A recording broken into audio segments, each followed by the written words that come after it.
Бюджет республики на 2023 год вырос на более чем 3 миллиарда рублей. Это налоговые и неналоговые поступления. Почти на 48 миллионов пополнили казну поступления от возврата субсидий на приобретение быстровозводимых модульных конструкций для проживания фельдшеров. Суммы остались еще с прошлых лет. Сегодня парламентарии Коми рассмотрели поправки в бюджет нынешнего года. На какие направления пойдут освободившиеся средства, депутаты решат уже на ближайшей сессии. Общий объем расходов на 2023 год увеличен на 3 миллиарда 326 миллионов рублей, в том числе по следующим основным направлениям. Формирование резерва, средств для увеличения расходов на оплату труда отдельной категории работников бюджетной сферы в соответствии с указами президента Российской Федерации в сумме 1 миллиард 200 миллионов рублей.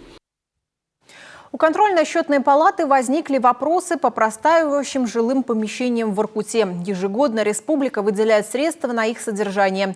Необходимо проводить работу по уплотнению жилья. У нас, в принципе, большая проблематика была по северному нашему городу, по Воркуте. Там 5000 пустых квартир и порядка где-то 400-500 миллионов в год за пустующее жилье в целом, так сказать, субсидировала республика. Но мы проанализировали, у нас получается сейчас тенденция пошла не только по Воркуте, по пустующему жилью, это и НТА, и, к сожалению, еще и Печора.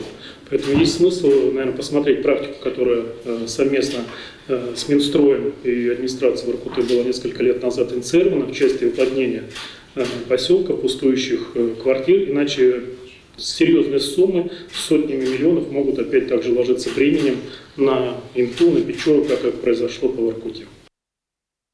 На обсуждении поправок в бюджет присутствовали и представители бизнес-сообщества. Они поблагодарили главу Коми за введенные ставки упрощенной системы налогообложения и за сохранение этих льгот в следующем году. Эта мера поддержки бизнеса показала хороший результат. Только за 2022 год поступления в бюджет составили более 3 миллиардов рублей, а годом ранее эти выплаты составили около 2 миллиардов.